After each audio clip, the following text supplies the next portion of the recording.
Bienvenidos supervivientes, soy Ángel y esto es El Último Búnker. Hoy vamos a hablar de fantasía urbana.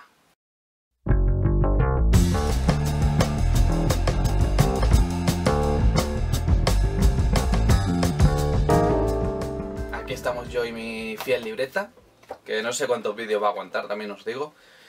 Y he estado mirando, aparte de este vídeo que estáis viendo, qué otras cosas tengo preparadas. Estuve en la librería.com y grabé un poquito allí, la librería, al librero. Entonces si queréis que lo suba, os podéis dejar un comentario con un libro, por ejemplo. De hecho deberíamos instaurar eso, que en todos los comentarios haya un emoji de un libro. Yo creo que sería bonito. Si queréis que suba el vídeo de la librería.com, llenarme de libros los comentarios. ¿Y qué es la fantasía urbana? Pues vamos a hablar de un subgénero, evidentemente, de la fantasía, que aquí estaneamos la fantasía a tope, ya lo sabéis. Y vamos a hablar de un subgénero muy poco conocido y además yo creo que poquísimo explotado, que es el de la fantasía urbana, que cuenta historias fantásticas pero en entornos urbanos, como dice su propio nombre. Estamos hablando de un concepto bastante joven, de hecho las primeras referencias a este tema son de los 80. Dicen que la primera obra de fantasía urbana, tengo aquí el nombre, es una saga de novelas y historias llamada Borderland, editado por Terry Whitling y escrito por diversos autores. Hay una especie de mundo post-apocalíptico y hay como una ciudad humana y además hay unas tierras élficas, lo que llaman las Elflands. No lo conozco. Si alguien lo conoce, pues estaría encantado de que me contara algo sobre él. No he visto ninguna referencia en español. No sé si se ha editado alguna vez en España. Os estaréis preguntando entonces cómo definiríamos o cómo reconoceríamos la fantasía urbana. Obviamente es fantasía en la ciudad. En una historia de fantasía urbana no vais a encontrar ni un castillo, ni un bosque encantado, ni una cueva con un dragón. O sí, pero esa cueva, ese castillo o ese bosque estarían transformados en algo mucho más actual. A lo mejor el castillo del villano aquí no tiene forma de castillo, sino que es una de las torres del espacio allí en Madrid. Tienes a un empresario corrupto que mueve los hilos desde su trono, que en este caso en vez de un trono pues es una silla de despacho. El dragón, pues a lo mejor sí es un dragón, pero tiene forma humana porque tiene que pasar desapercibido en un mundo actual. Claro, una de las cosas de la fantasía urbana es que la gente no cree en estas cosas. En el mundo medieval es muy típico que la gente está asustada por los dragones, porque claro, se lleva a sus rebaños. O que haya salteadores en los caminos. En los años 80, en los años 90, incluso en la actualidad, eso no ocurre. Entonces, ¿cómo adaptas ese tipo de historias o ese tipo de tropos fantásticas a la vida real? Pues las modificas, las transformas, les das una forma creíble. Si vas a Madrid, por ejemplo, a lo mejor los heavies de Gran Vía no son señores, sino que son cambiaformas o goblins, pero claro, les han echado un hechizo para que parezcan humanos. Otra cosa que puede pasar en fantasía urbana es que haya una sociedad secreta de vampiros que controla los hilos en Londres o en Francia o en Nueva York, que es súper típico, ¿no? Pues hay una sociedad ahí una sociedad underground que vive en lo oscuro y en la profundidad y no se muestran a los humanos porque por un lado les tienen miedo o por otro lado no les aceptarían. Tened en cuenta que estamos hablando de una sociedad una sociedad completamente descreída. Estamos hablando de la sociedad del siglo XX, siglo XX, siglo XXI. No existen los dioses, no existen los milagros, solo nos creemos lo que vemos. Entonces, sería muy raro que hubiera un demonio por la calle, no lo verías, o si lo vieras no te lo creerías y por tanto sería como si no lo hubieras visto. En Harry Potter, por ejemplo, que también sería fantasía urbana, hablan de que los muggles no dice que son tontos, pero en Harry Potter los muggles es verdad que a veces ven cosas mágicas pero no se enteran. ¿Por qué? Pues porque su cabeza no está hecha para verlas. Los magos, por ejemplo, viven en una sociedad oculta de los humanos. ¿Por qué? Para evitar represalias, para evitar posibles problemas, porque claro, todo el mundo querría que les solucionaran las cosas con magia. A mí uno de los ejemplos más claros siempre me ha parecido el mundo de tinieblas de los juegos de rol de Vampiro la Mascarada. Es el único que he jugado, pero bueno, está Vampiro, está Lobo y está Mago. Vampiro la Mascarada, precisamente se llama la Mascarada porque la sociedad de vampiros vive en las sombras, literalmente, y de manera figurada. Los vampiros no se muestran a la gente. ¿Por qué? Porque prefieren controlar desde las sombras. Es verdad que hay una sociedad, tiene una sociedad súper estructurada, además muy clasista, ya sabéis que hay diferentes clanes de vampiros, habitan y su actividad la tienen en las sombras, no se muestran al mundo porque son una amenaza para estos y el mundo también podría considerarlos una amenaza y intentar destruirlos. Una de las características más obvias o principal dentro de la fantasía urbana es eso, que hay dos mundos, el mundo real, el mundo que percibimos como tal, y el mundo oculto, fantástico, que es este que nos cuenta en la novela. El mundo real no necesita ninguna descripción, y el mundo fantástico pues puede ser desde una sociedad dentro del metro a un mundo completamente nuevo que habita al lado del nuestro, como sería otra vez Harry Potter, pero que no vemos. Entre los ejemplos de los que voy a hablar de libros, evidentemente, pero van a salir muchas series y muchas películas, porque yo creo que el mundo audiovisual ha tratado bastante mejor este género. Desde que, al ser algo tan actual, lo han explotado mucho más porque es muy visual. No. Bueno, hacemos este vídeo porque estamos en Julio Fantástico y quería hacer quería empezar a hacer vídeos un poquito más teóricos, y porque estoy precisamente leyendo una obra de fantasía urbana que es La ciudad que nos unió, de N.K. Jemisin. De N.K. Jemisin. Otra de las características que la fantasía urbana nos cuenta es que la ciudad es importante. Estamos hablando de que no vale, de que las historias que estamos contando no pueden ser fuera de la ciudad. E incluso, yo no estoy muy de acuerdo, pero hay quien dice que la ciudad específica, es decir, que si esa historia tiene que lugar en Londres, solamente puede tener lugar en Londres, porque cada ciudad tiene su propia idiosincrasia. Si yo me llevo esa historia a Madrid, no puede ser igual. O si me la llevo a Nueva York, no puede ser igual. Y otra de las características, aparte de la idiosincrasia de la ciudad, es que la ciudad puede ser una protagonista, en el sentido metafórico o en el sentido literal. No voy a hablar mucho de esta novela, la estoy leyendo, voy por aquí más o menos, la mitad, un poquito menos de la mitad. No me está gustando especialmente. Yo cuando lo compré, cuando os lo dije en el vídeo, a mí esto de hablar de Nueva York cuando no vivo en Nueva York, como que no me va... Estoy un poquito quemado ya del amor a Manhattan, a Brooklyn y todo eso, porque eso en todas las series nos lo cuentan. Y sí, que seguro que Nueva York es una ciudad estupenda, pero tampoco lo es para tanto. Como dije, es una historia de amor sobre Nueva York, de amor a Nueva York. Entonces, bueno, aquí nos cuentan que las ciudades cobran vida y además que tienen sus propios avatares humanos. En este caso hay 5 distritos en Nueva York, pues salen 5 avatares, cada uno por uno de esos distritos. Brooklyn, Manhattan, Staten Island, el Bronx...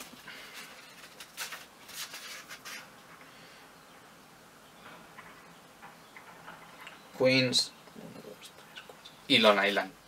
No soy. Entonces, y luchan contra un mal. Mola porque las imágenes visuales que te muestras son muy chulas y los personajes pues son todo lo diferentes que podrían ser. De hecho, creo que hay un personaje blanco. Se hace raro, claro, pero entiendo que yo, si no se me hace raro a mí, estoy acostumbrado a lo contrario. Y entiendo que la gente que lee otros tipos de libros lo que se le hace incómodo es no verse, ¿no? Entonces, bueno, no. La otra excusa para hablar de este género... Bueno, hay 3 excusas realmente.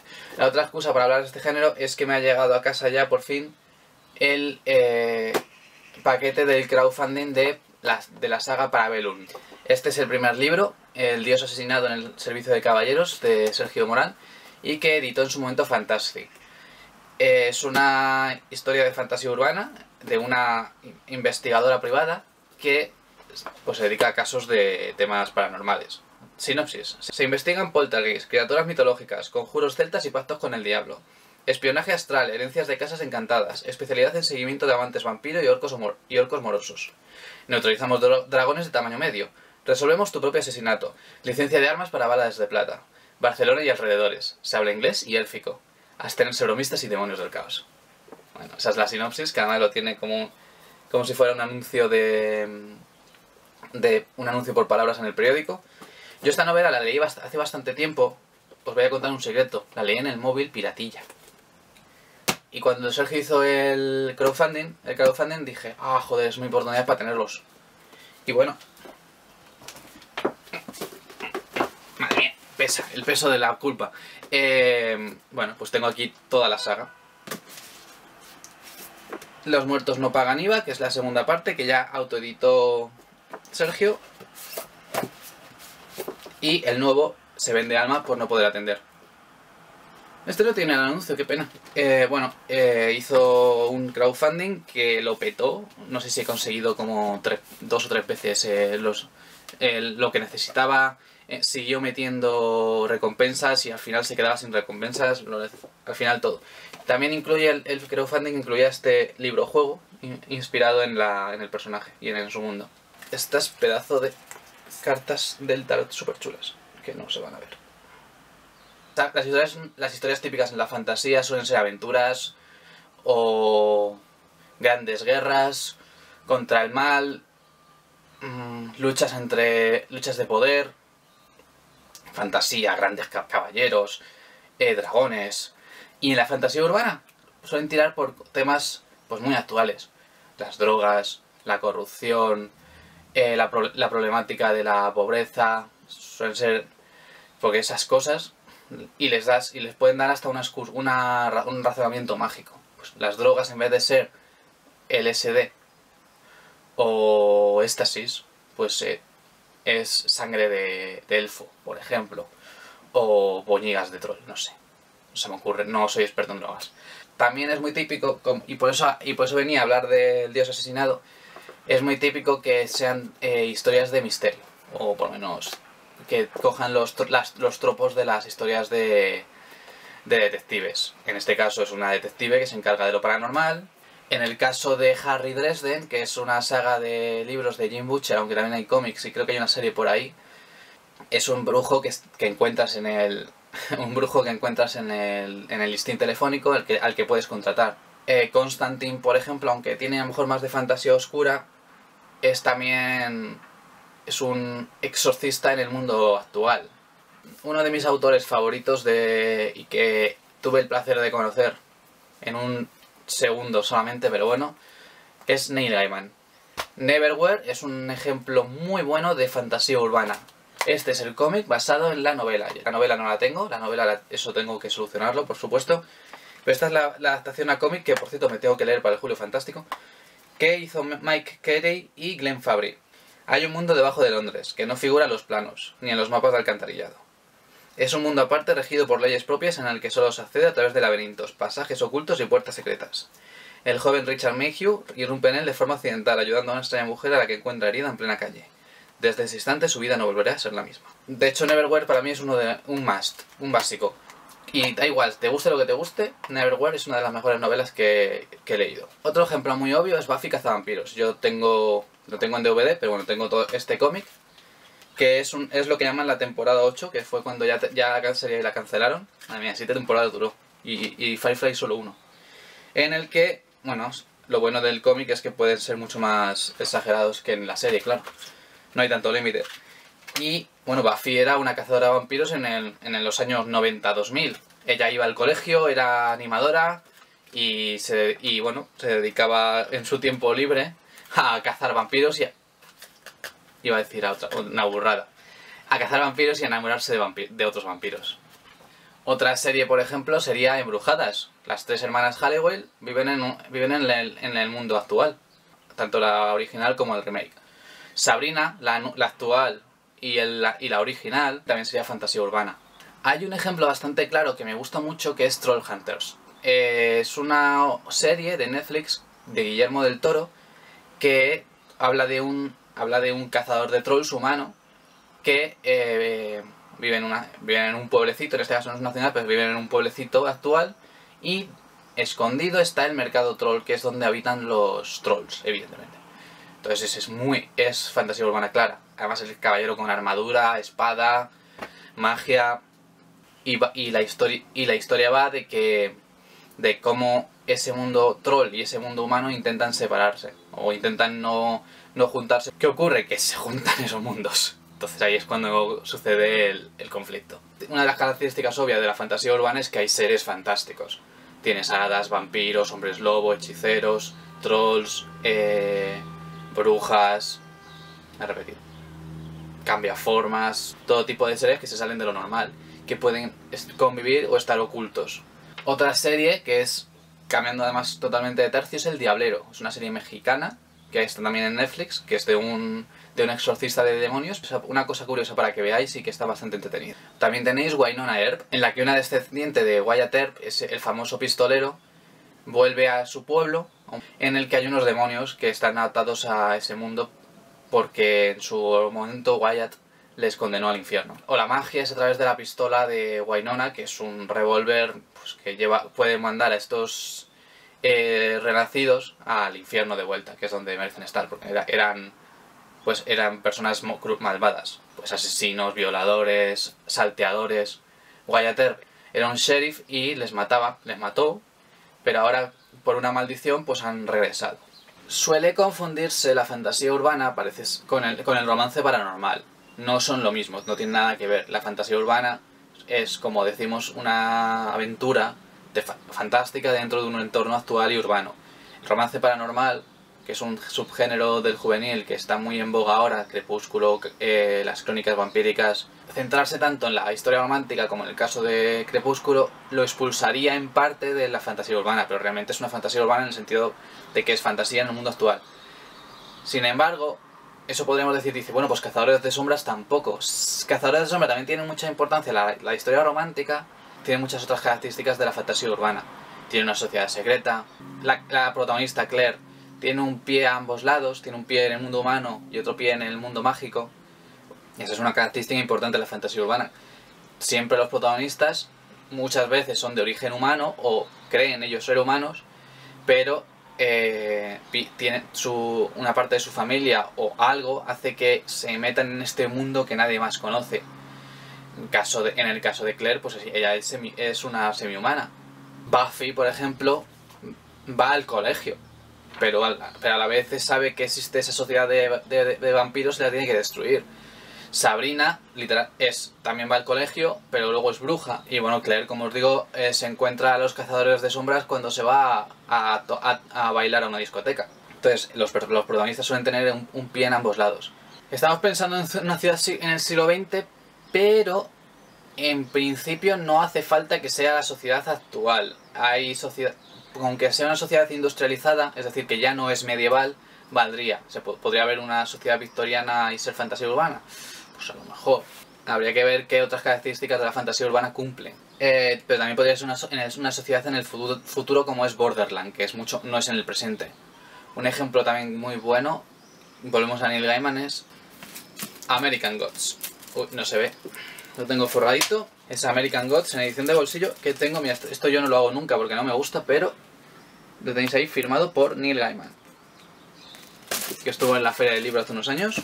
Me lo compré a posta. Pues literal es como en el caso de La ciudad que nos unió, más fantasía urbana imposible, porque las cosas de la ciudad o las cosas actuales urbanas, como el capitalismo, internet, las autopistas incluso cobran vida, son dioses aquí. Sabéis que American Gods va de dioses americanos, es decir, de cómo los dioses actuales han quitado de su altar a los dioses clásicos como el propio dios católico, a Odín, a Hermes, a todos los dioses a todos los dioses que ha habido de todas las mitologías, han sido expulsados y han sido sustituidos por los modernos, lo que llaman American Gods. También tenéis serie. Quiero terminar poniendo algunos ejemplos extra, aparte de los libros que ya os he traído, que obviamente os recomiendo, que me han ido diciendo. Roberto o Río Bar, Anno Drácula de King Newman, que es una saga. Miguel Ángel Navarro me ha dicho las novelas protagonizadas por Félix Castor, que del autor Mike Carey, que son dos, por lo menos en España hay dos, El diablo que ya conoces y Círculo vicioso. Última ronda de Team Powers, True Blood, por cierto, que está basado, la serie está basada en unos libros. Midnight Texas, que es otra, también es una serie. Anita Blake Cazavampiros, también dichos por Rayovan. Ríos de Londres, de Peter Grant. Un Lundun, de China Mieville. Y la saga Guardianes de la Noche, de Sergei Lukianenko, que es un autor ruso. Josema de los Otariles me ha dicho la Biblia de los Caídos, que quería hablar de ella, que es de Fernando Trujillo, una pedazo de saga, que lo que hace es, bueno, que es un mundo oculto también, pero en Madrid. Tiene mucha importancia más el retiro, aparece el ángel caído. Todos los libros de Fernando Trujillo están en Amazon, es uno de los autores españoles que más ha vendido en Amazon. Y autoeditado, y es una pasada. Tenéis los primeros libros gratuitos. Calles de chatarra, de Alejandro Guardiola, también es una novela de fantasía urbana que no he tenido la suerte de leer. Miriam me dice La casa de la noche. Y Adopta un monstruo, de Manu Riquelme. Y también me han dicho... Víctor Alós, el editor de Unrated Comics, también me ha dicho Calles de chatarra. Y la saga Amenazas, de Isla de Nubumbu. Antonio González Mesa me ha dicho La canción secreta del mundo, de José Antonio Cotrina. La saga de Ciudad, de Juan Cuadra. Crónicas sobrenaturales del Gabinete 6, de J.G. Mesa. Y David Prieto me ha dicho Mirando a las estrellas, de A.F. Black. Vuelvo a mi fiel libretilla y yo también tengo apuntadas, que no hayamos dicho, La materia oscura, que aunque no es una ciudad completamente actual, son ciudades industrializadas completamente. Que también tenéis tanto novela como serie. Cazadores de sombras, los libros de Christopher Moore, El ángel más tonto del mundo, Chúpate esa, todas sus sagas son además divertidísimos, son muy buenos. La saga de Percy Jackson, de Rick Riordan, también es fantasía urbana y además trae la mitología y la actualiza. Por ejemplo, las sandalias de Hermes que utilizan en la novela no son sandalias, son unas John Smith. Parece fantasía urbana pura. Y esos son todos los ejemplos que tengo de fantasía urbana. Si os ocurre alguno más, sabéis que podéis dejar todos los que queráis en los comentarios. Para terminar, quisiera hacer un resumen con las características de la fantasía urbana. Un entorno urbano, seres fantásticos y mitológicos que habitan con nosotros. Hay dos mundos, el mundo normal, habitual, mundano, y un mundo oculto, mágico, que conviven. Nuestra protagonista, o nuestro protagonista, está a caballo entre esos mundos. Y la ciudad llega a ser protagonista de la historia, que puede ser de una manera metafórica, en el sentido de que solo podría tener lugar esa historia en esa ciudad, o de una manera literal, en el que la ciudad toma forma humana o respira de alguna manera. Si os ocurre alguna cosa que se me haya dejado, si se os ocurren títulos que no haya leído, si se os ocurren alguna cosa que me haya equivocado, que puede ser, o si queréis simplemente comentar cualquier cosa, podéis dejarlo en los comentarios. Como os he dicho, vamos a intentar instaurar la costumbre de comentar siempre con un emoji de un librito, ¿vale? Cuanto más libros es que más os ha gustado el vídeo. Y hasta aquí este vídeo, pero antes os quiero contar una última cosa. Ya que estamos hablando de fantasía urbana, os quiero hablar de el próximo número de la revista Libros Libres. Os pondré aquí la portada porque se va a ver mejor. Que saldrá más hacia septiembre y tiene como tema la fantasía urbana. Ahora hay un montón de ilustraciones súper chulas, un montón de relatos súper guays y yo creo que os va a encantar. Estará gratis en Lectu a partir de septiembre. Y ahora sí que sí, hasta aquí este vídeo. Espero que lo hayáis disfrutado porque yo me lo he pasado genial haciéndolo. Tanto escribiendo el guión como ahora grabándolo. Espero que cuando lo edite también pueda decir que me lo he pasado genial. Sí, como siempre os digo, si tenéis cualquier comentario, abajo en los comentarios. Darle a me gusta, compartirlo, suscribiros, darle a la campanita. Porque os haréis más listos, más guapos y disfrutaréis mucho más de la lectura. ¡Chao!